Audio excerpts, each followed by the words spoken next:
Eu vou me apresentar agora um pouquinho mais para vocês conhecerem, né? Se sou o Tarso, então o pessoal me chama muito de Tarso, é mais fácil. E assim, quando eu falo do meu papel hoje, não só no CITES, mas quando eu falo, por exemplo, em Paraná, eu tive a oportunidade de trabalhar 10 anos na Federação das Indústrias do Estado do Paraná, na FIEP, e aí vem muito minha bagagem com projetos de inovação. Vou contar algumas coisas aqui para vocês terem uma dimensão disso, mas eu considero hoje que meu papel é muito de multiplicador do conhecimento em relação à inovação, transformação digital, como acelerador de negócios. Então eu tenho muito esse papel, por exemplo, lá no CITES, identificar novas oportunidades de negócio, conhecer bem os clientes, entender bem quais são os desafios desses clientes para transformar isso em projetos de pesquisa e desenvolvimento. Então eu tenho todo um time técnico daí que a gente acaba utilizando para fazer essa transformação. E alguém já ouviu falar da palavra NetWeaver? Não? Alguém? Quando a gente fala em sociedade em rede, hoje, né, cada vez mais somos em rede, o NetWeaver é o cara que conecta, não um cara, uma pessoa, pode ser um homem, uma mulher, enfim, que conecta a rede. Então ele faz justamente o quê? Sabe aqueles grupos que tem aquele pessoal que normalmente, pô, o cara mais ativo, o cara que vai lá e faz as perguntas, briga, tenta conectar as pessoas, conhece alguém que desenvolve uma solução, vê um problema e fala, pô, tem um cara que eu conheço que faz isso, tem uma startup que faz isso. Então meu trabalho é muito esse hoje. Vamos lá, alguém assistiu Simpsons já? Vocês sabiam que de 1989... O que é a visão dos Simpsons, né? Essa aqui eu acho que é uma imagem clássica dos Simpsons, né? E a gente olha para isso, o que a gente vê? A família, né? Ali um telefone talvez tradicional, que alguns tenham porque gostam de coisas mais old school. E a TV sendo o sofá, eles dividindo o espaço, e a TV sendo o principal, né, referência de informação. Se você pegar e comparar, e eu vou fazer uma comparação bem simples e besta, olhando para, por exemplo, o desenho dos Simpsons, um outro desenho de 2000, né? Brincando que assim, tá todo mundo lá, cada pessoa aqui tem um interesse, talvez aquilo que está passando não sirva para alguns, sirva para outros. Cada vez mais a oportunidade de você ter escolhas em relação ao que você consome. Para algumas pessoas está muito chato, para outras está esperando o programa que ele quer que passe no horário que ele gosta. Até antigamente, não sei se ainda existe lá, Ativo, né? Que era... Lá nos Estados Unidos você podia gravar os seus programas, antes mesmo de surgir todas essas televisões de streaming, etc. Você podia gravar o teu programa. A primeira vez que eu fui para os Estados Unidos, em 97. E eu fiquei numa casa de família. E lá eles falaram, não, o que você gosta de assistir? Porque a gente pode gravar para você aqui e tal. E eu tinha, né, 13, 14 anos.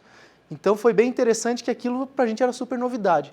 E lá em comunicação, em 2002, quando eu fui estudar mobile marketing, que foi meu trabalho de conclusão de curso, se discutia muito que em 2000, por exemplo, 2020, a gente ia poder clicar no filme, clicar na pessoa da novela, enfim, e poder comprar de forma quase que automática. Eu gostei da roupa daquele ator, enfim, quero saber onde que aquela atriz comprou tal joia, eu posso clicar aquilo e comprar.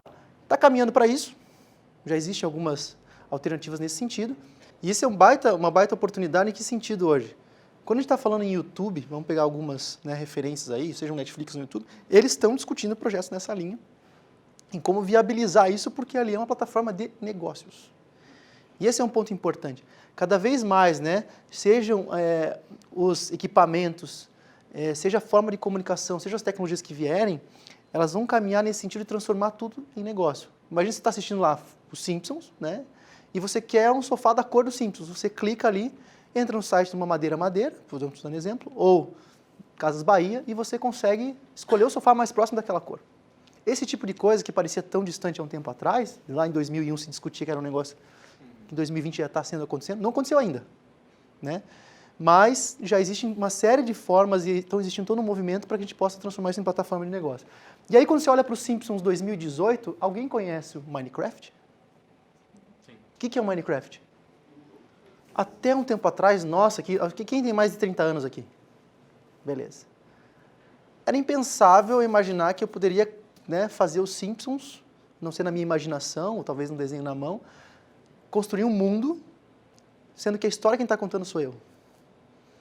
E essa geração que vem agora, que é mais nova, ela pegou um novo momento em que ela é co-criadora do processo, ela faz parte do processo, ela pode criar o mundo, ela tem mais oportunidades de escolha. A gente que pegou a geração, pelo menos a minha, eu estou com 37, o jogo a gente tinha que cumprir algumas fases, até chegar no chefão e tal, não sei o quê. Hoje você cria os mundos, joga, você não tem ali um roteiro pronto. E aí entra um aspecto muito interessante. Esses profissionais que estão entrando também no mercado agora, tem uma forma diferente de lidar com a empresa, tem uma forma diferente de lidar com a tecnologia, e isso é super importante entender o quanto isso reflete nos produtos e no consumo. O que a gente está falando hoje, e mesmo o Simpson percebeu, fez uma homenagem lá ao Minecraft como um episódio, é que, e tem jogos, né, dos Simpsons que você pode fazer, etc., que toda marca, todo negócio que for desenvolvido hoje precisa pensar como plataforma e precisa pensar nesse novo modelo, que é um modelo que você cocria, interage, e muitas vezes você constrói, inclusive, para onde essa marca vai, que é um outro desafio. Né? Estou viajando muito ou não? Não. Beleza, se eu estiver viajando muito, vocês me puxam para o chão. 3 anos atrás eu vi um documentário, se eu não me engano, tinha 3 anos, que dizia, né, que os Estados Unidos estavam investindo em carro elétrico, os países, a Europa, a França investia e tal, e aí os chineses, em 6 meses, né, começaram a olhar para isso, o governo lá trabalhou focado nisso, em estimular indústrias do setor, de repente eles já tinham passado, né, em 6 vezes o volume de carros elétricos no mundo inteiro. Então, quando você fala em proporção, escala, esse é um ponto importante e que, de fato, vai acabar estimulando. Não é à toa que aqui no próprio Paraná, que criou rotas para carros elétricos, tendo todo um incentivo. Eu tive a oportunidade de visitar aqui a Aldo, né, que trabalha, por exemplo, com painéis solares. Pô, impressionante o shift que eles fizeram, né? Uma empresa que trabalhava com componentes eletrônicos, essencialmente, computador, etc., né? Hoje, 80% do faturamento deles são em relação a painéis solares. Então, você imagina, pô, e tem isso? Onde você anda, tem painel solar e hoje as pessoas começaram a utilizar formas diferentes de energia, modelos diferentes. Sempre a política aparece um pouco nisso, como barreira, né, para algumas coisas. Ontem teve, em Curitiba, uma conferência, porque as empresas de ônibus de Curitiba estão montando um instituto para trabalhar inovação lá. E, entre outras coisas que eles estavam discutindo, justamente a matriz energética, né, e os modelos que estão começando a ter inteligência artificial nos ônibus para...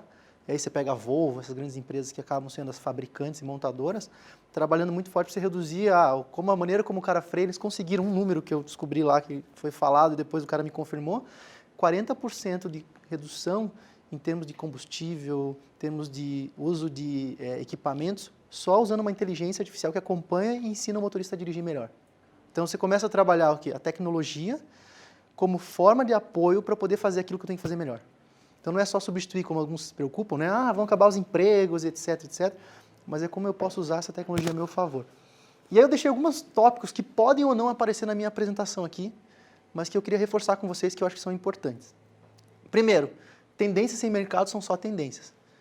E eu imagino quantos aqui, vamos pegar aqui, quanto tempo, vocês fazem um trabalho de ir para a China, eu já sei, buscar fora, outros países, conversam com outras empresas.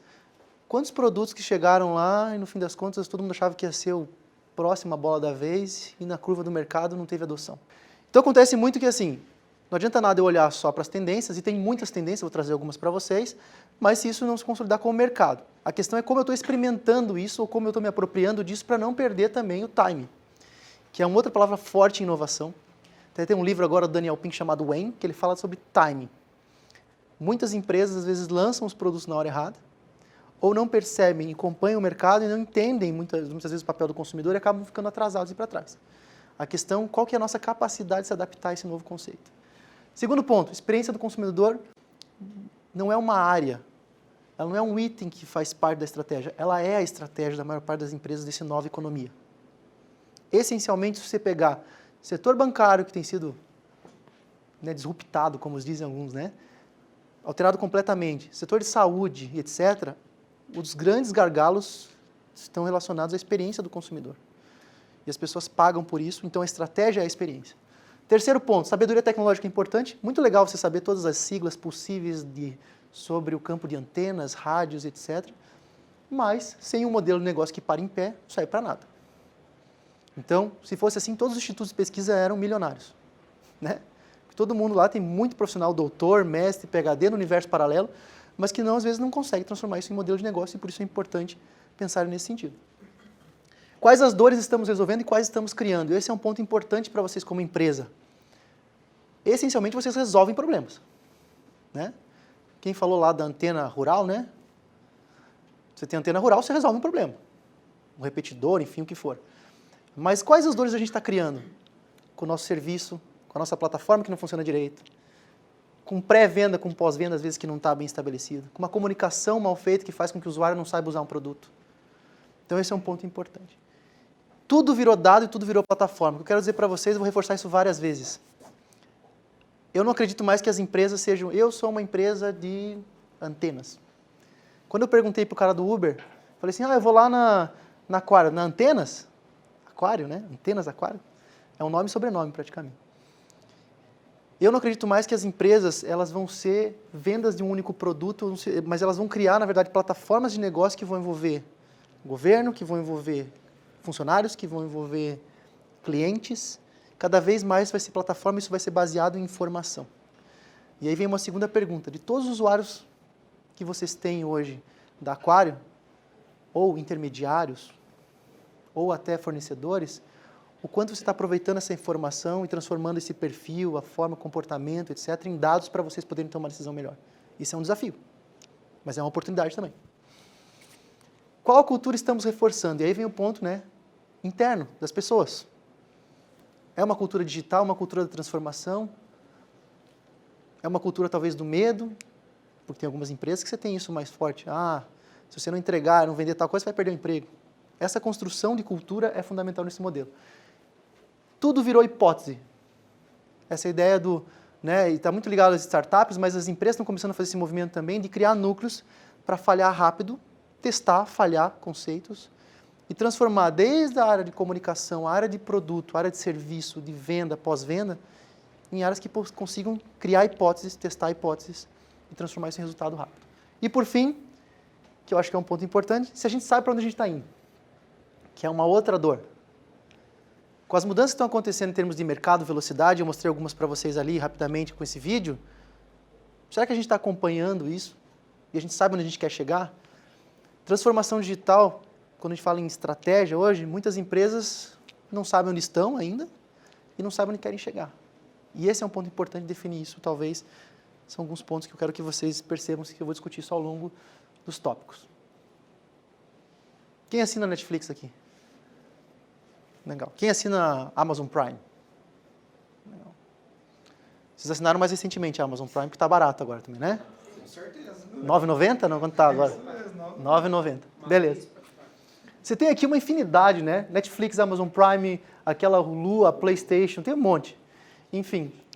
E aí tem algumas visões que eu vou trazer, talvez aí eu acho legal ter a visão de vocês também, eu quero ouvi-los nesse sentido, se vocês concordam com essas teorias. Existe uma corrente que diz o seguinte, né? Netflix revolucionou, sim, de fato, a forma como fazemos, e compramos e consumimos. Quando eles lançaram um desafio para melhorar o algoritmo deles lá, eles conseguiram, né? Em termos, eu não sei se vocês sabem, mas eles lançaram um desafio aberto para o mundo inteiro para que o algoritmo do Netflix fosse melhorado. E aí uns caras de um grupo lá conseguiram resolver isso, e era um valor de $1 milhão, se eu não me engano, que eles ganharam. E realmente eles entregaram, o Netflix sozinho ia levar, acho que 5, 10, 15 anos para melhorar o algoritmo, conseguiu fazer isso em 6 meses com um desafio. O primeiro ponto é que essas empresas estão começando a trabalhar como plataforma.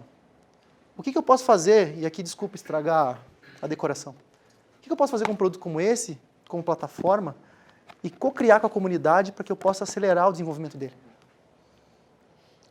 Tem os riscos, né? Mas algumas empresas perceberam que a melhor forma é colocar isso aqui no modelo plataforma. Um exemplo interessante, eu tive conversando com o presidente da Xerox do Brasil. E aí ele falou assim para mim, o meu desafio agora é que eu desenvolvi lá uma máquina, um equipamento, só que eu preciso que os meus distribuidores desenvolvam aplicativos para usar na máquina. Ele fez um barulhinho aqui, não explodiu, tá bom. Um exemplo. Ele pegou e falou assim, hoje eu consigo, por exemplo, escanear um PDF com uma máquina, com equipamento meu, da Xerox, e ele já imprimir em 20 línguas diferentes, se eu quiser fazer uma tradução. Mas é uma API, é um aplicativo que eu posso fazer, né? Como vocês trabalham com o Box, pode ser atualizado, pode ser melhorado, e criar a comunidade disso é algo interessante. A Netflix começou a fazer esse trabalho. E fora a cultura, tem um livro até, se alguém tiver interesse em falar sobre cultura Netflix, tem um livro da diretora de RH, explicando todo o movimento que eles fizeram. Lá todos somos adultos.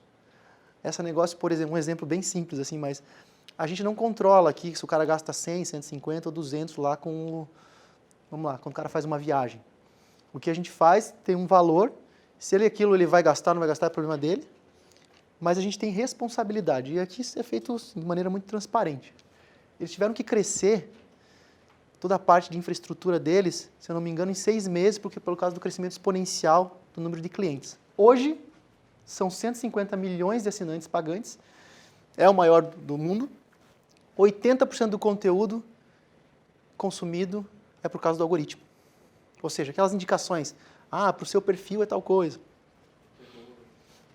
E o foco cada vez mais, e essa discussão, que a gente vai caminhar para cada vez para um futuro em que as TVs não serão aplicativos, mas muito streaming, essa é uma discussão, uma corrente, dizendo que o foco vai ser criar conteúdos originais, trabalhar essa parte de personalização com inteligência artificial e tomar decisão a partir de dados. Como é que vocês estão olhando? O que, por exemplo, um modelo Netflix influencia o negócio de vocês hoje? Eu quero dizer o seguinte, pensando em que a gente tem um país que ainda tem 7% de analfabetos, certo?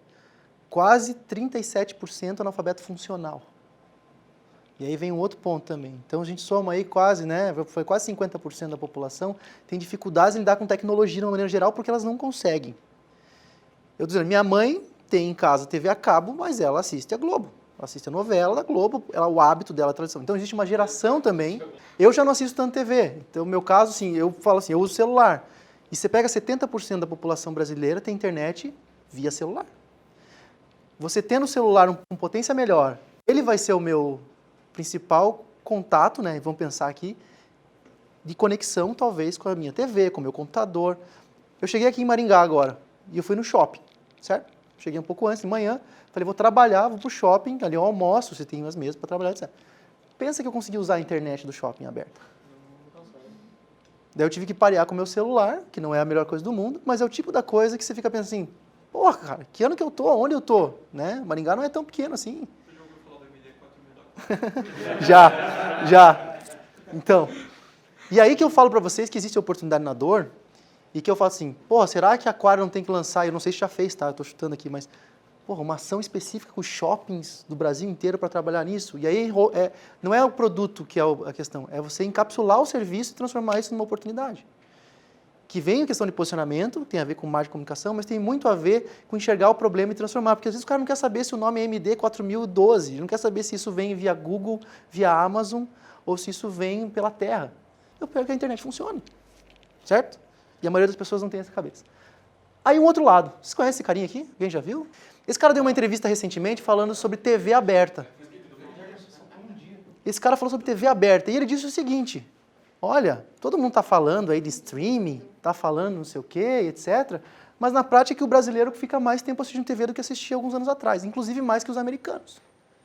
O brasileiro ainda assiste muito televisão e TV aberta e TV paga. Eu mesmo fico indignado com o negócio da TV paga, porque assim, eu imaginava quando a gente contratou lá 100 anos atrás, que a TV paga era para não ter propaganda. Essa era uma das ideias iniciais. E aí o que ele está falando, que é o seguinte, o futuro tem a ver com conteúdo. Multiplataforma. A grande essência, e é o que o Netflix está discutindo, você não vê que está tendo a briga agora para quem fica com os direitos autorais do Game of Thrones, para quem fica direitos autorais não sei do quê, tem uma discussão entre HBO, Disney, todo esse povo aí, porque assim, as pessoas, depois que o streaming se tornou uma coisa comum, e aí vem uma coisa muito forte aí, que é preço, vocês não assinaram o Amazon Prime só porque era Amazon, mas é porque, porra, R$ 9,90, cara, eu pago 21 quando tá lá, 21, 22 no Netflix hoje, mas assim, você soma naquilo, vocês concordam que a gente tem uma sensação de custo-benefício maior? A gente vai assistir, às vezes, uma vez na semana no Netflix. Se você botar, se fosse aquela ideia do pay as you use, pagando conforme você vai usar, era diferente. Mas assim, você pega e compara com isso, claro que existe oportunidades. Mas esses caras estão falando, é conteúdo. E vai ser essência, e vai começar a criar porque todo mundo percebeu que aí existe nicho, etc. Tal. Beleza. Aí, estou eu, essa história é real, tá? Aconteceu hoje. E eu fiz questão de abrir e fazer esse slide hoje. Estou eu pegando o Uber do aeroporto para o shopping. E eu falo com o cara do Uber, eu costumo conversar com os caras do Uber, porque eu gosto de saber, pô, como é que tá o Uber? Estão ganhando dinheiro? Pô, cara, tudo legal, assim, eu tô tranquilão, eu sou da área de finanças. Sou Uber aqui porque eu acabei perdendo emprego e tal, mas sou da área de finanças. Mas, cara, eu faço uma correria aí para o Paraguai. Toda semana tem um dia que eu vou para o Paraguai e volto. Eu falei, qual que é o produto que mais vende? Esses negócios de TV Box aí. É o que mais vende.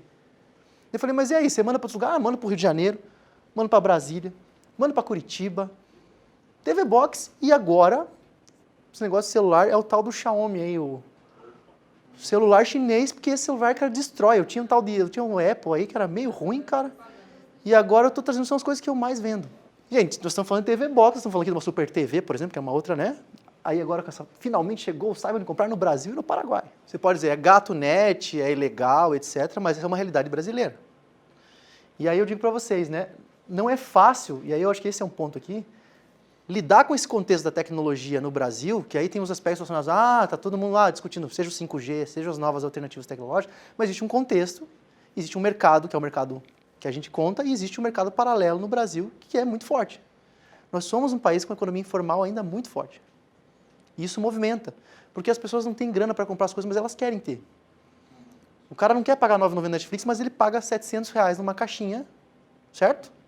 Que custa 700 pila, numa caixinha, porque eu perguntei pro cara, ele compra por 500, vende por 700. 700 na caixinha, para pegar tudo que é coisa aberta. Às vezes funciona bem, às vezes trava, né? Porque você não tem... Mas imagina uma qualidade de internet ótima, que é a tendência a gente melhorar a infraestrutura. Será que esse vai ser o padrão? E aí vai ser de graça mesmo? A próxima TV aberta vão ser essas caixinhas? Sei lá, né? Viajando com vocês aqui. O que eu queria mostrar para vocês? Isso aqui é a discussão que eu tenho hoje em termos de futuro de fábrica e de ambientes. A tal da computação, ambient computing. Não sei se alguém já ouviu falar. A ideia é que eu vou usar o computador sem usar o computador, ou computação ubíqua. Futuramente não vai existir essa quantidade de gadgets aqui. Ou vai existir, mas eu nem vou ver. Eu vou levantar a mão aqui, vai trocar o slide. Eu vou fazer assim, ele vai cumprir uma ação. Eu tenho todo um ambiente, já viram as lojas da Amazon, da própria Amazon lá, que você entra com o celular no bolso, e você vai pegando, né? Então, da Amazon Go, por exemplo, né? Mas você tem uma série de oportunidades, no Brasil já tem, também lojas nesse sentido, mas futuramente o que vai acontecer? Essa tecnologia vai estar por aí. E aí eu faço uma pergunta para vocês, os quantos vocês estão olhando para oportunidades, isso aqui talvez, estou dizendo aqui, isso aqui não vai aparecer mais para as pessoas. E transformar essa tecnologia numa maneira que ela vai estar lá, sem as pessoas necessariamente visualizarem. Talvez isso aqui seja digitalizado, talvez seja transformado em nanotecnologias cada vez menores, mais rápidas, com maior capacidade de processamento, mas na prática é isso aqui que a gente está discutindo. Isso aqui é um exemplo, né, bem interessante que eu vi um teste usando o SAP, que é assim, eu tenho um equipamento desse, chego na mesa de reunião da diretoria e falo assim, inteligência, como é que tá? Bom nome, né? Siri, vamos lá. Seria um nome legal aqui para aquário, como é que seria o nome disso? Amanda Bittencourt. Amanda, como é que está o nosso estoque do equipamento X? Aí a Amanda responde assim, olha, nós estamos com tanto, a previsão de venda é X, já tem 5, 6 pedidos nessa linha, e provavelmente seja legal você pensar em comprar pelo menos mais 100 unidades desse equipamento até o final do ano, porque agora o preço do dólar está legal. Mas imagina o seguinte, construir uma base de dados e integrar isso em que eu tenha, claro, uma assistente virtual, mas que funciona ali. E eu posso dizer o seguinte, inclusive, tanto para a diretoria quanto para produto, para orientação. Imagina você ter consumidor, eu estou aqui, eu entro aqui na sala da aquário aqui de venda, na loja da aquário, que tem só produtos aquário, por exemplo. Putz, estou procurando isso, meu problema é esse, só que eu moro, né, em Fazenda Rio Grande, e lá e tal. A inteligência me apoiar a tomar a decisão, por exemplo. Esse tipo de coisa que parecia mais distante, já tem alguns exemplos. Eu tenho isso aplicado lá, um exemplo, para uma empresa que vende vinhos, que ela está olhando para estoque, dólar, o que vale a pena comprar ou não comprar, mas você concorda que, assim, apesar de ser um negócio que parece distante, mas os caminhos levam a essa convergência dessas tecnologias para a gente poder começar a tomar decisão nisso. Esse caminho que eu estou falando para vocês, que é e vem um desafio, né? Primeiro é ter esses insights das oportunidades. Segundo é começar a construir as bases de informações, seja da fabricação, seja do desenvolvimento de produto, seja do consumidor, do cliente, para começar a integrar isso e facilitar, porque no fim das contas o que o cara quer? Ele quer saber o que ele vai comprar. Se a frequência é A, B, C, por isso que eu estou dizendo de novo, eu sou meio chato nisso, mas o momento que a gente vive da experiência do consumidor, e que eu falei lá na frente que tudo é experiência, é mais isso. E aí vem a oportunidade de inovação muito grande. Acho que faz todo sentido, já é uma ideia para anotar aí e poder utilizar. Isso aqui funciona. E aí, assim, ó, vou dizer para vocês, esse nível de informação, que é um negócio que hoje a gente já tem condição de fazer isso barato, ou fazer pequenos testes baratos. É isso que eu digo para você. Talvez você não consiga desenvolver a melhor plataforma, mas começar a desenvolver alguma coisa que... E a maioria né? dos mercados eles têm aplicativo próprio deles, né? Dos mercados. Essa apropriação dos dados, eu acho que é um ponto que ainda a gente está num nível de digitalização ainda no Brasil. Então, você olha para as indústrias, está discutindo isso. Como é que a gente vai captar a informação? Como é que eu vou digitalizar? Como é que eu vou ter o meu produto, ter um comportamento do consumidor a partir do produto e coletar esses dados? Para daí passar para um momento de integração. Formar uma base, acho que Por isso que eu falei, né? Bom, mundo complexo, né? Essa ideia de você estar um monte de fio desencapado, né? Você não sabe como lidar com isso. E aí, quando você olha para o futuro, gente, tem uma série de estudos nessa linha, eu tenho acompanhado muita coisa, mas só eu acho interessante um desses do Fórum Mundial Econômico, que eles definem o mundo em 3 cenários possíveis. Um em que eu vou ter um mundo realmente virtual, em que a gente vai se apropriar desse conceito do virtual, da virtualização de tudo, né? Então, ali, toda a forma como a gente se relaciona, os robôs participativos, a discussão, inclusive, lá no Vale do Silício, eu estou indo para lá agora de novo, dia 29, para visitar algumas empresas, mas, assim, o que se discute, né? Que daqui a pouco eu vou ter que ter uma bolsa robô, né? Que não é para o robô, é para as pessoas que perderam o emprego. De fato, se fala em pegar parte do valor investido em automação para que ele possa capacitar as pessoas que estão fora dessa curva de mercado. E aí vem outro desafio para nós, Brasil. A partir do momento que começa a lidar com tecnologias cada vez mais novas, eu não tenho profissional preparado. O mercado de TI, que é o mercado que eu atuo hoje, junto com o CITES, etc., está super aquecido. Olist, vocês já ouviram falar? Startup, curitibana, né? 190 milhões do SoftBank. O Thiago, que é um empreendedor, trabalhou comigo, a gente trabalhou na Solidário, que era o pré-Olist, né? Tive a oportunidade de conhecer o Thiago. O que acontece? 100 vagas abertas a partir do dia que receberam investimento. Então, 400 pessoas vão crescer para 750 pessoas até o final do ano. Esses caras estão buscando no mercado interior do Paraná, interior de São Paulo, trazendo gente, tecnologia. Então, eles também começam, né, a se apropriar disso, porque eles têm dinheiro para pagar um salário, etc. Aí a indústria tradicional, o modelo tradicional, tem um desafio de acompanhar essa curva. Segundo cenário, né, as fábricas que vão dominar o processo da sociedade. Aí tem muito foco em reduzir custo, fabricação, etc. Eu acho um cenário um pouco tradicional, que eles falaram que seria um cenário mais tradicional.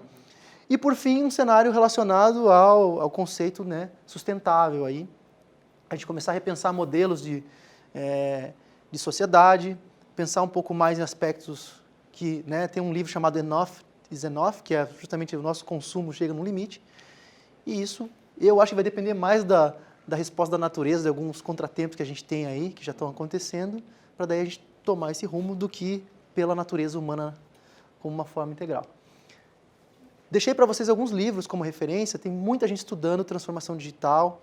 Um livro mais interessante aqui que eu li mais recentemente, posso apontar para vocês aqui, o Estilo Startup, o Eric Ries escreveu o Lean Startup, que é um livro que fala do modelo do Vale do Silício, mas ele começou a desenvolver, inclusive com a GE, como que uma empresa tradicional grande começa a desenvolver projetos no modelo startup e começa a incorporar o conceito. Tem algumas diferenças, né? A startup, às vezes, ela não tem toda a maturidade para entregar valor da forma que uma empresa tradicional já tem, de conhecimento de mercado, de experiência. Por outro lado, essa empresa tradicional leva muito tempo para acelerar os projetos e lançar produtos novos. Então, isso é um modelo interessante. Deixei alguns, inclusive, nacionais aqui. Gestão da Manhã e o Código da Cultura são bem interessantes. Esse aqui também do Pedro Van Garner, não sei falar o nome dele, mas é um cara muito bom também que trabalha com inovação. Opa. A gente está vivendo um momento, e aí, alguém já ouviu falar da Fundação Nacional de Qualidade? Fundação Nacional de Qualidade. Já ouviram falar? Quando se fala em qualidade, há um tempo atrás era discutido isso aqui, né? Gestão da qualidade. Ainda se tem quem é de qualidade aqui? Boa.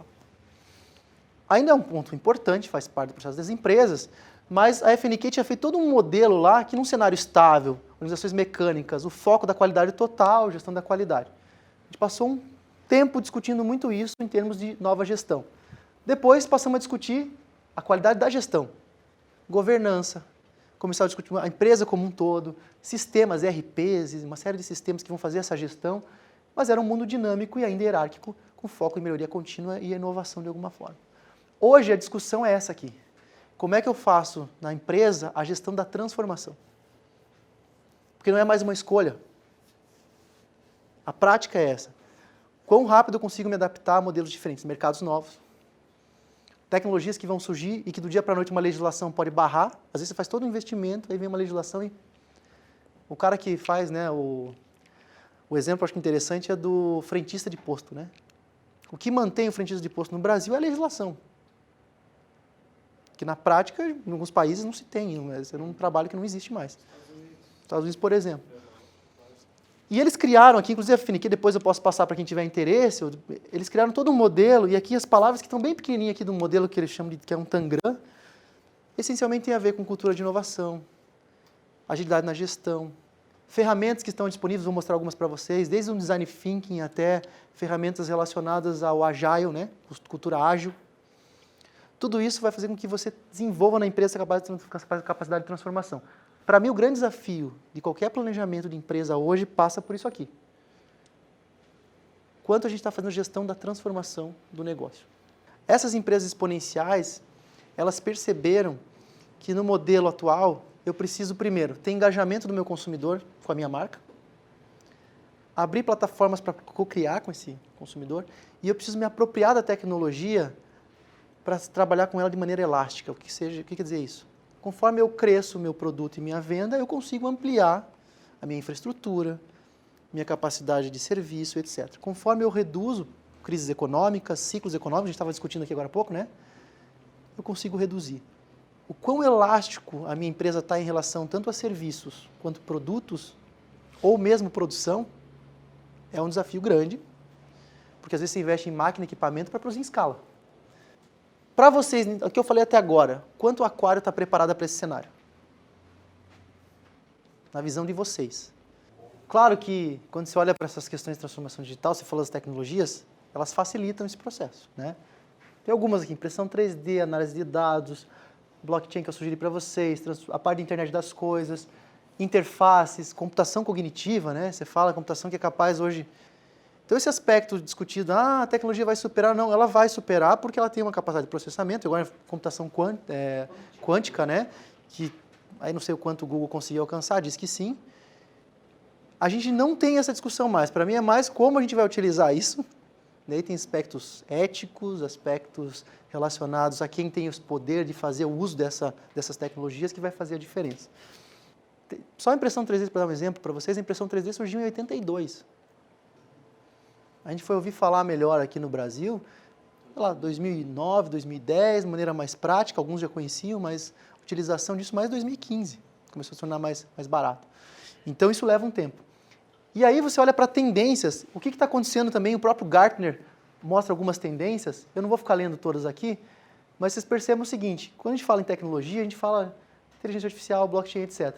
O que se discute hoje, tanto em infraestrutura quanto em tendência tecnológica, são conceitos. Conceitos. A gente está vivendo um mundo cada vez mais focado em processos inteligentes, e aí quando fala inteligente, essa capacidade de eu ter coisas autônomas, né? Utilizar os dados de maneira aumentada, né? Como se conseguia me apropriar, por exemplo, de equipamento como esse e fazer um uso dessa informação de maneira aumentada, ter mais acesso a essa informação. Focado em algoritmos que vão me ajudar a tomar uma decisão melhor, vão aprender e me ajudar a ter análise preditiva, antecipar comportamento, antecipar problemas, né? Os aviões aí que se discute, tanto tiveram problemas com softwares, né? Agora recentemente aí que caíram alguns aviões, mas na prática a gente tem tanta inteligência hoje em alguns equipamentos que você consegue realmente compreender comportamentos e estruturas, né? O verdadeiro Matrix. Outro ponto, digitalização de tudo. Alguém conhece o conceito de gêmeo digital? O que é o gêmeo digital? E a gente está fazendo muito em fábrica. Vou dar um exemplo para vocês. Imagina que eu estou usando meu celular aqui, gêmeo digital. Gêmeo? Digital. Eu estou usando meu celular aqui, da Samsung, tudo que eu faço aqui, o botão que eu aperto, os sites que eu entro, a informação que eu consumo, etc., a Samsung tem um igual, só que digital. Ele transforma tudo que eu faço no meu comportamento em dados. E ela parte a partir disso, ela consegue entender a partir disso o meu comportamento. Quem é o Rafael, como ele faz, onde ele mora, o que ele consome. E ela percebe o seguinte, que ela pode oferecer um celular talvez mais barato, mais acessível, só que ela vai garantir a minha fidelidade. Esse é um exemplo. Hoje a gente está no modelo ainda muito industrial, que eu faço em escala e tento vender, e empurrar. A tendência é cada vez mais eu tenha, com o gêmeo digital, isso está acontecendo em fábricas, eu tenho projetos envolvidos que a gente tem visto lá, Bosch faz isso, algumas empresas, Renault tem feito isso, no sentido de digitalizar o comportamento de máquinas e pessoas dentro das indústrias. Tá? Esse é um exemplo. Cada vez mais experiência imersiva, né? E aí vem aspectos que é o tal do mesh, né? Vocês que são da área aí, o que é uma rede mesh? Um exemplo interessante.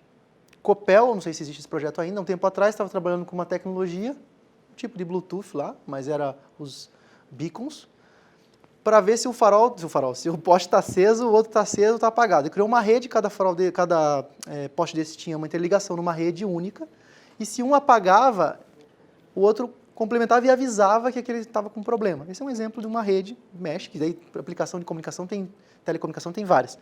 Mas aqui o conceito ele quer dizer que cada vez mais eu vou trabalhar em rede, nessa estrutura de infraestrutura complementar. Por exemplo, meu sinal, aquela ideia, eu estou usando, eu sou vivo, mas aqui não está funcionando direito, o TIM funciona e ele me serve. E eu pago para TIM aquilo que eu estou usando como serviço naquele momento. A ideia de você trabalhar cada vez mais estruturados em rede é uma tendência da tecnologia, isso, inclusive, tem algumas empresas que já fazem esse tipo de serviço. Né? Que você pode contratar essa empresa, pagar o chip por ano, e você pode usá-la de qualquer operadora. Onde tiver o melhor sinal, você usa. Tá? Isso já existe, por exemplo, nos Estados Unidos, de maneira mais clara. Gente, quando eu falo em tecnologia, quando você fala em trends, tecnologia para a parte de telecomunicação, eles falam muito disso aqui, né? Que é você fazer, né, o trabalho de justamente criar toda a base para poder o 5G crescer e ser utilizado como tecnologia, seja em termos de produto, seja em termos de legislação e outras coisas. Segundo, computação em nuvem. E terceiro, a digitalização desse suporte ao consumidor, que aí vem um ponto importante que eu vou comentar com vocês já já. Quando você fala em 2020, aí você vai ver que assim, o que está acontecendo? Eles estão saindo desse aspecto de tecnologia para falar em expressões relacionadas a esse momento empoderado por diversas tecnologias.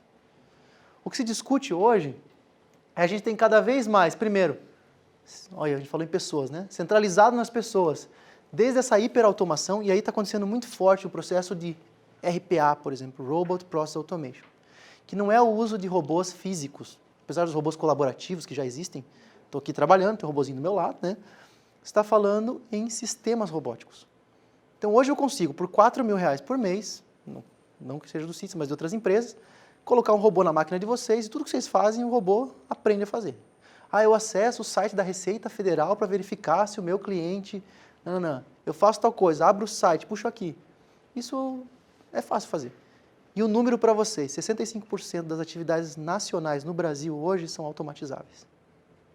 Das atividades hoje, ocupação de trabalho tradicional, 65% é automatizável, que vem sendo discutido o quanto a gente vai fazer isso. Segundo ponto, né?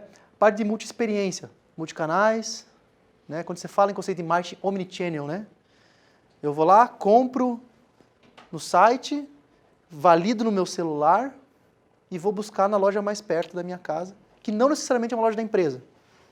Pode ser um ponto de entrega, pode ser um armário, que agora está sendo criado isso no Brasil também, né? Um armário disponível lá dentro de um shopping, que eu posso ir lá buscar uma entrega, ou pode ser uma pessoa, um amigo meu que recebeu porque ele estava lá e pegou. Você ia falar? Outras coisas, espaços cada vez mais inteligentes, né? E aqui vem a questão de você, o Empowered Edge, eu não sei se vocês conhecem a questão de Edge Computing, mas a ideia é o seguinte, né? O que eu tenho? Imagina que você tem um carro autônomo andando numa estrada e ele precisa mandar a informação para tomar uma decisão se ele freia ou não para a nuvem, para daí voltar a resposta e ele poder tomar uma decisão. Eu tenho cada vez mais os próprios produtos empoderados com tecnologia capazes de fazer um processamento e tomar a decisão mais rápida. O Edge Computing, a computação de borda, né, ou Fog Computing, como tem o conceito da Cisco, tem relacionado justamente essas informações, que é um ponto interessante para vocês. O quanto de processamento eu posso agregar nesses produtos ou de tecnologias que possa ajudar a tomar decisão mais rápido ou responder um problema. E a HP, por exemplo, fez um trabalho, desenvolveu um algoritmo que ajuda, ele faz testes, microtestes, testes muito rápidos do equipamento para ver se está funcionando, automatizou isso e o próprio healing, né, toda a parte de você arrumar o que está de errado, o próprio software faz. Então ele tem alguns padrões já para desenvolver isso. Imagina você criar sistemas automatizados de testes que acontecem em tempo real dentro do equipamento e que, se der algum problema, ele te avisa antes mesmo do consumidor perceber. Tá? Esse é um ponto que está sendo bem interessante. Democratização cada vez mais da tecnologia, trabalhar o ser humano de maneira aumentada. Ideias interessantes que tem falado cada vez mais, parte de transparência e rastreabilidade, né, e traçabilidade, eu acho que isso é comum já. E parte de tecnologias autônomas. Aqui, quando ele fala em Practical Blockchain, o que acontece? E está acontecendo isso muito e a gente tem percebido isso. A curva de adoção da blockchain está muito lenta. Algumas empresas começaram a desinvestir em blockchain. Só que o ciclo que está sendo pensado no blockchain é 2025, 2030 já. Então, hoje a gente começa a ter primeiros casos. Os bancos aqui no Brasil estão fazendo isso, através do Corda. A gente está aprendendo lá todo dia na porrada, mas em janeiro eu tenho que lançar uma plataforma com blockchain funcionando. ainda tem poucas pessoas lidando com a tecnologia, então ela está no momento agora de começar a ter realmente cases funcionando, principalmente na área de logística. E um aspecto muito importante que é a questão do uso da inteligência artificial para ajudar também no processo de segurança de dados e informações, que é um desafio, inclusive, no país, né? No Brasil, a gente tem vários problemas relacionados à segurança. Então, eu vou mudar a pergunta. O que as pessoas compram da Aquário? Talvez hoje muitos falem produto. A gente olha muito para produto, para a solução produto, né? Talvez uma mensagem na hora certa que pode mudar uma vida. Estou sendo mais filósofo aqui. Talvez a conexão entre negócios. Eu estou lá na zona rural X e eu preciso falar com o cara que vai trazer o insumo para o meu produto. Talvez a antena funcione nisso. O que eu quero dizer para vocês? Existe uma expressão chamada day asset. E que é aí que essas empresas discutem muito, eu trouxe alguns exemplos para vocês. A Amazon, o day asset da Amazon, a entrega que ela tem que fazer no dia dela, no dia a dia, é o que você compra, como você compra. O foco deles é isso. Não me interessa se eles vendem... Você vê que a Amazon vende tudo agora, né? De artigo esportivo... Tá. O Facebook é quem você é e o que você faz. Está muito ligado a isso. O Netflix é o que você gosta. O que ele entrega para você é a opção que você pode ter de assistir o que você quer, a hora que você quer e como você quiser. Ele não entrega uma plataforma de streaming. Esse é um nome lindo que a gente, como trabalha na área de tecnologia, entende. Mas é o benefício que você compra. Quando eu acho que eu vou comprar uma antena da Aquário, o que eu quero é isso que você falou. Talvez ver a novela das 8. Talvez a possibilidade de saber o que está acontecendo na minha cidade, no meu país. E eu acho que isso é um pouco mais... É difícil fazer essa discussão, mas eu quero dizer para vocês têm que entender o seguinte. Qual é o valor, no fim das contas? O cara não compra antena. O cara não compra o repetidor do Wi-Fi. Ele compra o acesso ao que ele quiser, a hora que ele quiser, como ele quiser. Talvez o cara compre o Netflix de vocês. Né? Eu estou dizendo o seguinte. Vocês são um meio para esse processo. E isso é interessante porque isso vai começar a mover vocês no sentido de vocês não entenderem como o fruto da Aquário tem que ser antena, apesar de ela ter uma história ligada à antena. Possa ser entregar, por exemplo, como Uber, onde é que você vai? Onde é que você quer chegar? Eu vou te conectar com isso. Se é de carro, se é de bicicleta, se é de caminhão, se é de moto, são meios para fazer isso. Mas, no fim das contas, as pessoas compram isso. E esse é um desafio para as empresas no modelo atual, entenderem. Porque no modelo tradicional, o nosso foco sempre foi olhar para a nossa fábrica, para a nossa produção. Eu preciso fazer de tudo para manter essa estrutura física. No modelo agora que a gente está discutindo da nova economia, talvez vocês entreguem uma parte, talvez você produza, como é o caso, produza algumas coisas na China, ou produza na região metropolitana de Maringá, mas o que o cara quer, ele não interessa para ele isso. Não interessa o nome disso, é 5G, se é Wi-Fi, se é antena 1, se é... sei lá, me diga um nome, D4000, como é que é lá que vocês falaram bastante? D4000. O que eu estou querendo dizer para vocês é nesse sentido que é um desafio nesse posicionamento, mas esse é o modelo que se discute hoje da nova economia. Eu trouxe para vocês, se alguém quiser depois baixar vale a pena só pesquisar esse report, do Future Today Institute. É um instituto que eu sigo. E o que tem sido interessante? Ele trabalha conceitos que são referências para a área de tecnologia.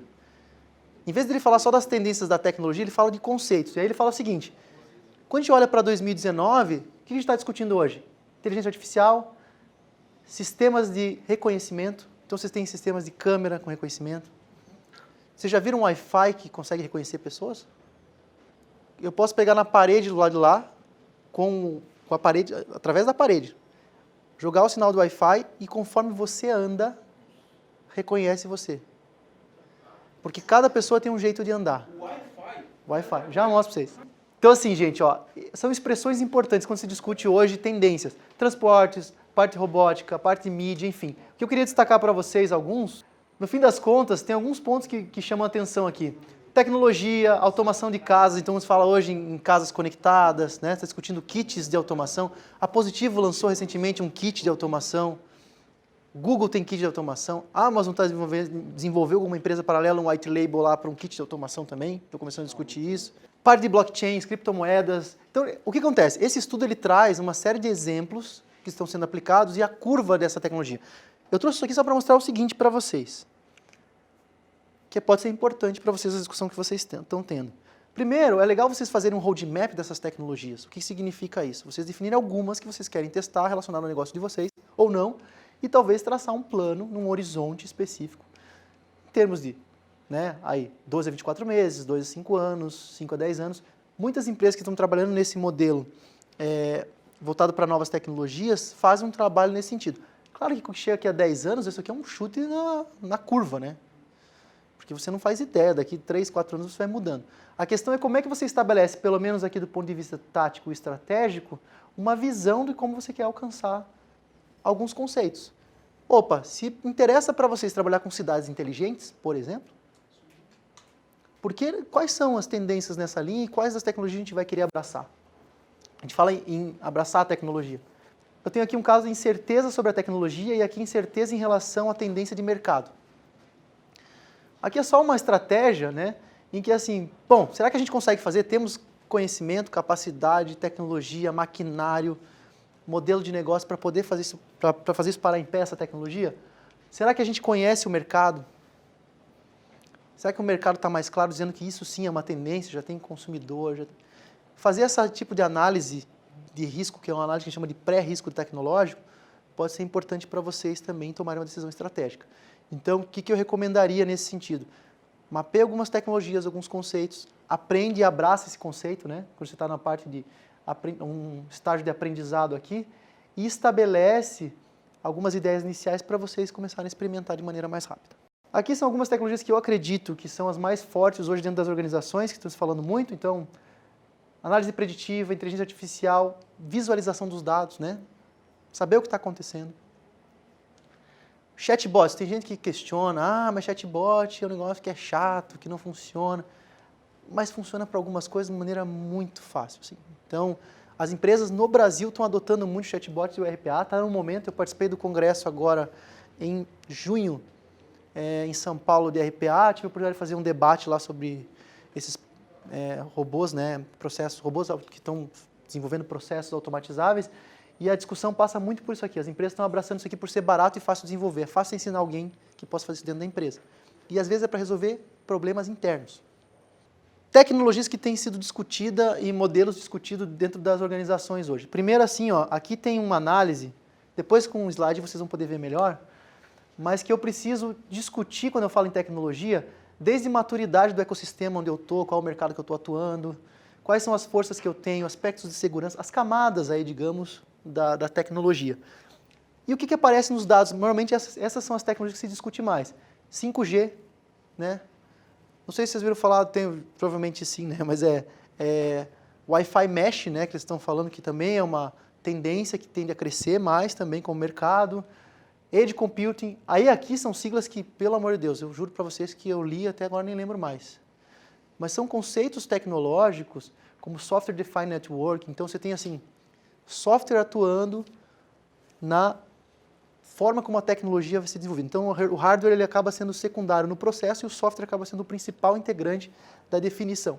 Outro Low Earth Orbit, então são outras tecnologias que estão surgindo. Eu não sei o quanto isso aparece em termos de produto para vocês hoje, mas são as palavras-chave que eu encontrei nas minhas pesquisas hoje relacionadas às novas tecnologias. Tá? Questão da segurança, eu falei para vocês, né? É um problema. Então, roteadores no Brasil são o principal alvo de praga para roubo de dados bancários. E aí vem um ponto importante, né? O quanto a segurança está na pauta também de vocês, se discute muito isso em modelos. Ou o quanto é a responsabilidade de vocês nisso com o produto e o quanto não é.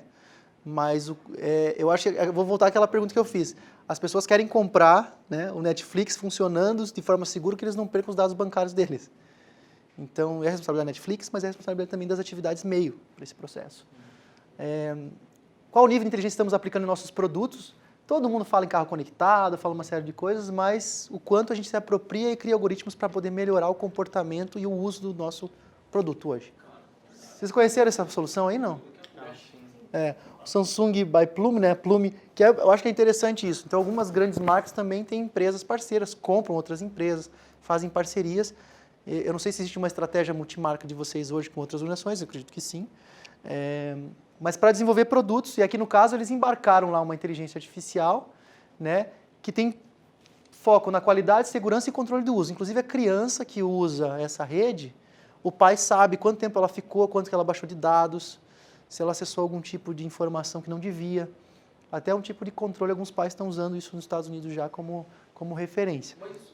Olha o que eu tinha falado para vocês como exemplo lá, que vocês ficaram um pouco espantados, mas Universidade da Califórnia, Santa Bárbara, detectar pessoas através da parede usando sinais do Wi-Fi. Se quiserem depois pesquisar, chama X-Model ID, o nome da tecnologia. E eles desenvolveram recentemente, tá, isso é coisa de 20 dias atrás, no máximo, que saiu essa publicação sobre essa tecnologia. Imagina vocês poderem, né, através do Wi-Fi, usar como ferramenta de segurança numa casa. Isso atrelado a um vídeo. Então, assim, eu tenho um vídeo que vê a forma como você anda. Aí essa informação do vídeo é transformada em dado e eu consigo comparar isso com o Wi-Fi que cria, digamos assim, aqui eu estou pegando como se fosse uma imagem, né, tem um vídeo disso aqui, tá? X-Model ID, se vocês quiserem pesquisar já. E na prática eu consigo ver como é que esse cara anda e como esse cara anda, e com o Wi-Fi, a interferência que eles fazem na comunicação do Wi-Fi, eu consigo ver que aquele cara é ele ou não é ele.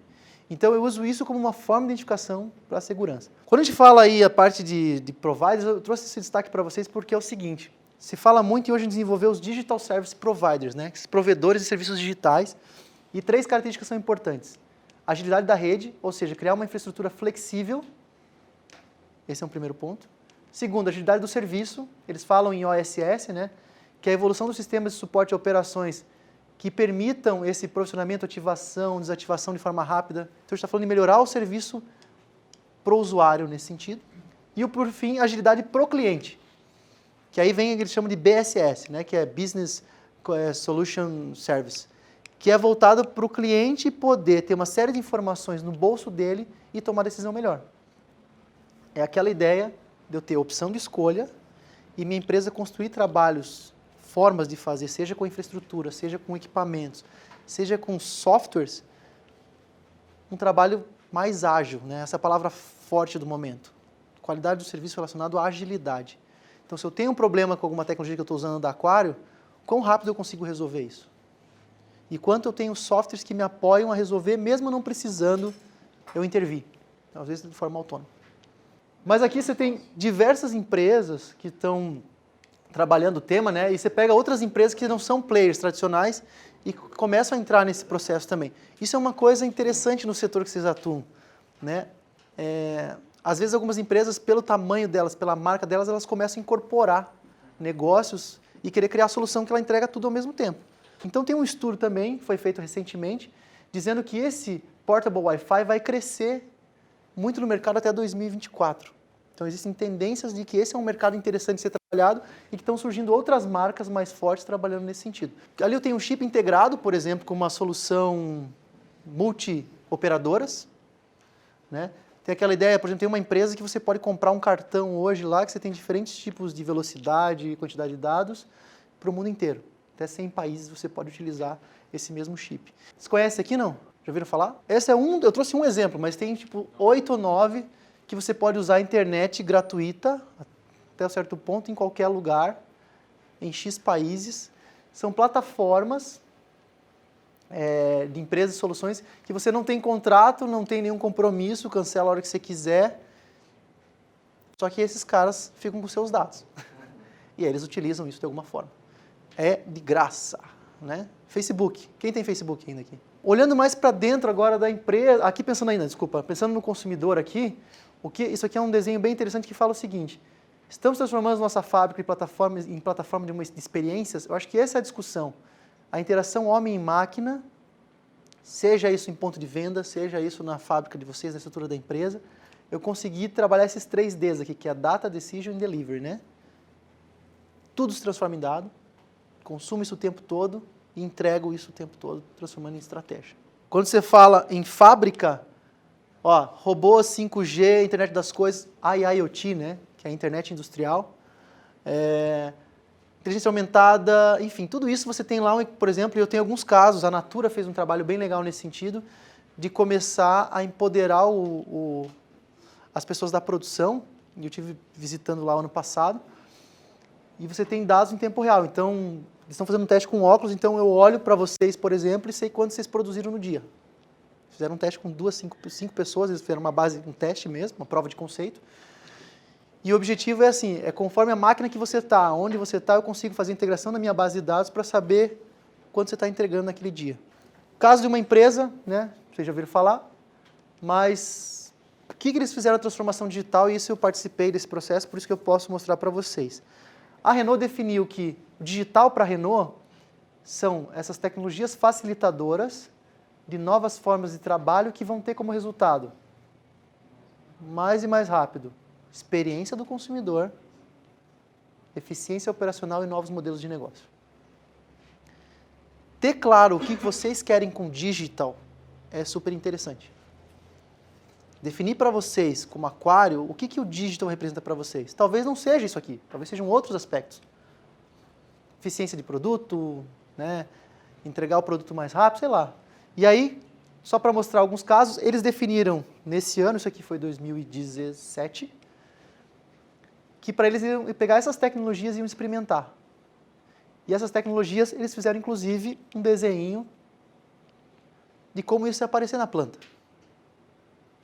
Materializaram isso de alguma forma, né? Fizeram lá, ó, o que a gente vai trabalhar? Eu participei de um projeto, por exemplo, do RFID, que tem uma etiquetinha que vai no vidro do carro.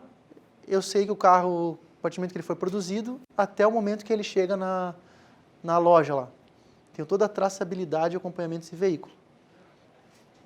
Esse foi um dos primeiros projetinhos que eu participei lá, que eu mostrei a impressão 3D para vocês, que a gente começou só esse bico aqui do robô, R$90 mil de economia por ano. Numa impressora fabricada em Marechal Cândido Rondon, que a gente alugou e o valor dela é R$7 mil. E a gente começou a fazer alguns projetos dessa linha. Então a gente começou a experimentar, isso é muito legal de fazer. A gente criou um laboratório, que era o laboratório da Vinci lá, que isso é algo interessante que algumas empresas estão começando a fazer mais também. Criar laboratórios de experimentação, dar as ferramentas para as pessoas, né, serem mais makers, no sentido de montar, experimentar. Outros testes, né, com treinamento, isso aqui é muito legal, foi feito um jogo, o primeiro jogo. Hoje existe uma empresa chamada GoEpic, não sei se já ouviram falar, mas a GoEpic ela desenvolveu com a gente na época. Isso aqui é um jogo, o cara vai entrar numa área, quais são os EPIs que ele tem que utilizar. E aí ele vai lá, clica, é uma gamificação em que você aprende também e acabou desenvolvendo outras tecnologias nesse sentido, inclusive realidade aumentada. Ponto que eu coloco muito essa questão de integrar a TI com TA, e aí é uma coisa mais técnica da área de tecnologia, mas é o quanto a tecnologia de automação, que talvez esteja trabalhando nos processos de vocês de automatização, está conversando com a TI, que esse é um outro desafio também, colocar esse povo para conversar. Isso significa o quê? Pensar em estruturas e modelos cada vez mais dinâmicos e elásticos. Foi o que eu falei para vocês ali, né? O que está acontecendo com a tecnologia? Você vai hoje, assina uma Amazon Web Service lá, você tem uma infinidade de opções de uso, inclusive se eu precisar lançar uma campanha, vai ter um boom de pessoas no meu site. Aí, de repente, eu tiro aquela campanha, eu sei que vai voltar ao padrão normal, eu reduzo o meu consumo, eu reduzo o valor que eu estou gastando, por exemplo, com nuvem. Esse tipo de exemplo simples funciona, às vezes, para a produção numa fábrica e funciona também para a parte toda de comercial, relacionamento. Vocês lançaram um produto novo, vai ter mais ligações lá para saber mais sobre o produto. 70% dos brasileiros usaram a internet em 2018, 126 milhões de pessoas. A maioria acessa usando celular. E quais são os serviços mais utilizados hoje? Táxi, carros, serviços de filmes e séries, que aí você vê Netflix e tal, a gente está falando de streaming, e pedido de comida. Agora, só para entrar alguns dados importantes para vocês. Alguém leu esses estudos aqui? Aqui é uma apresentação que aconteceu, ó. Isso aqui saiu agora, dia 17 de outubro. O Vitor Menezes fez uma apresentação para a BINE, para a gente que é da Associação das Empresas da área de Eletroeletrônica, discutindo a perspectiva do 5G para o Brasil. Eu trouxe alguns slides, mas eu tenho isso para vocês, se vocês quiserem eu passo para vocês, tá? A BINE é o quê? Associação Brasileira das Empresas Eletroeletrônica. Então, assim, ela é uma associação que vários institutos participam e algumas empresas participam. Ela que representa politicamente hoje as empresas do setor em relação às políticas que estão acontecendo. Benefícios fiscais, faz todo o trabalho de advocacy, né, que é o nome lindo para lobby, que é para estimular a parte de representar as empresas do setor em relação às políticas, etc. Então, a BINE, acho que vocês participam, sim, da BINE. E o que é legal? Aqui é um outro documento, que saiu mais recentemente, que é a Câmara Indústria 4.0, um plano de ação 2019-2022. Eu, por trabalho, tenho que acompanhar um pouco o que está acontecendo nessa legislação, também não dou conta de ler tudo e acompanhar todas as coisas, mas eu destaquei para vocês alguns pontos. Quando se fala em internet das coisas e dos aspectos relacionados à telecomunicação, o Brasil gastou e fez um estudo sensacional. Eu digo para vocês, foi um dos melhores estudos que eu já li na vida relacionado à internet das coisas, que é esse estudo aqui, ó, que foi em janeiro de 2018, o BNDES patrocinou, contrataram umas 50 pessoas importantes, consultores, e definiram aqui estratégias para a internet das coisas com alguns focos. O Brasil é relacionado a cidades, saúde, rural e indústrias. E aí qual que é o desafio do país que a gente tem? Primeiro desafio, educação e capacitação profissional. Quando se fala em transformação digital, indústria 4.0, essas coisas, a gente tem poucas pessoas preparadas para fazer esse tipo de serviço e isso é um desafio. Segundo, é olhar que assim, a ideia é criar novos modelos de negócio para que a gente possa, de fato, ter competitividade. Alguém falou aqui hoje mais, quando estava falando de economia, produtividade, né? Vocês estavam discutindo a questão de produtividade. De fato, a gente tem um desafio no país que a gente é pouco produtivo. E a gente tem esse desafio. E aí eles definiram alguns princípios. Economia baseada em dados, o mundo de dispositivos conectados, novos modelos de negócio e foco na cidadania. O que eu quero dizer para vocês? Foi criado, inclusive, Sistema Nacional para a Transformação Digital. Existe uma série de benefícios hoje, leis específicas para incentivar empresas e negócios com transformação digital. Se apropriar disso é uma coisa interessante para a Aquário. Como é que vocês se inserem nesse meio para desenvolver produtos e soluções? E lá eles definem as camadas, né? Não vou ficar lendo todas, mas os dispositivos que eu tenho, por tipo de tecnologia, quais a parte da conectividade, como é que vai funcionar, e o nível de impacto em cada uma dessas áreas. Então, nas cidades, na saúde, no rural e nas indústrias. Isso aqui foi um levantamento que eles fizeram. Suporte e aplicação, então quais são as tecnologias que existem, né? Desde análise avançada de dados, que a gente falou lá sobre edge computing, visão computacional, até a parte de segurança da informação. Aqui dá uma base já para vocês de algumas tecnologias que podem ser oportunidades de desenvolvimento ou de parcerias, empresas que já estão desenvolvendo isso, que vocês possam trazer como parceiros. A apresentação que foi feita, e isso aqui está em aberto ainda, tá, gente? Estratégia Brasileira de Redes de Quinta Geração. Está aberto para consulta pública, ou seja, vocês, hoje Aquário, ou pessoas aqui da Aquário, podem entrar nesse documento, avaliar, dar uma opinião, inclusive sobre como esse documento está sendo feito. Está sendo construído agora a várias mãos pelos Ministérios de Ciência e Tecnologia. Então, é o momento que eles estão discutindo como vai funcionar o 5G para os próximos anos em termos de legislação. E aqui eu só trouxe um destaque no negócio para vocês. O presidente da Huawei falou o seguinte, o 5G deve contribuir 289 bilhões para a economia mundial até 2025, mas ele falou agora no FutureCon, eu não fui, mas ele falou, pelo menos é o que diz lá no resumo, que o impacto vai ser maior para as empresas do que para o usuário final, na visão deles no primeiro momento, pelo menos nos próximos 4 anos ou 5 anos. As indústrias vão se apropriar muito do 5G para ter cada vez mais velocidade, produtividade, etc., mas que o consumidor final não vai ser tão impactado. Não sei, isso é uma opinião deles, né, no caso do presidente da Huawei. E aí eles colocaram quais são as aplicações aqui, né, agricultura de precisão, veículos autônomos, cidades inteligentes, banda larga, que eles chamam de banda larga expandida. Tem uma série de conceitos relacionados ao 5G, que são os benefícios de você ter essa maior capacidade de processamento de banda, né? Falam da discussão da gestão do espectro, e aqui se discute, né, no Brasil, quais seriam as faixas de radiofrequência a serem licitadas. Então, 26 GHz, 3,5. Questões de atenção, então, o número de players, quais são as bandas a ser disponibilizadas, se os lotes vão ser nacionais ou regionais, tem as questões relacionadas aos impostos também. Tem uma discussão do imposto estadual, entre outros pontos que vão influenciar nisso. Aqui tem alguns pontos que ele mesmo destaca lá, sobre a questão da tributação, a criação de fundos setoriais específicos para discutir, infraestrutura, porque a gente discute que é muito caro ter o 5G, a infraestrutura necessária para você fazer o 5G funcionar em larga escala, exige investimento.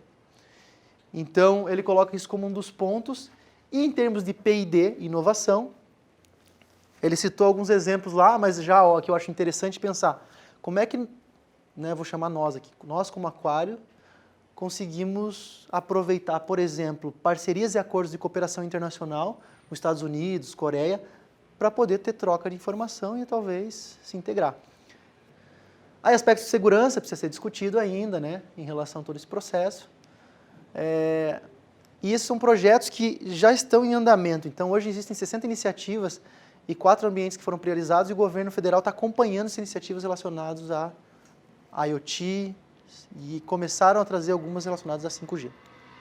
E uma das coisas que eu propus lá em Curitiba, estou tentando articular, até comentei, Onde a gente está no Parque de Software são 18 empresas e é uma área dentro do SIC, da cidade industrial, isolada, de a gente criar um distrito para cidades inteligentes em que a gente possa aplicar tecnologias. Estou desenhando esse projeto com a Furukawa e outras empresas, e a ideia é convidar a Aquário para ser, de repente, um integrante desse processo. Fechou, gente? Muita informação ou não? Eu deixei outras coisas para vocês aqui sobre Indústria 4.0, tá? Mas eu vou compartilhar com vocês e a minha última pergunta era essa aqui, né? Mas vocês já responderam um pouco que vocês estão nesse processo de construção, entendimento. Então o objetivo era mais trazer essas questões, perguntas, trazer um pouco das tecnologias para vocês, mas de alguma forma espero ter contribuído aí para esse exercício que vocês vão ter nas próximas semanas. Contem comigo assim sempre que precisar. Na verdade, a Aquário a gente quer se aproximar mais e construir mais projetos em conjunto, principalmente pensando em futuro aí. Beleza? Valeu, obrigado.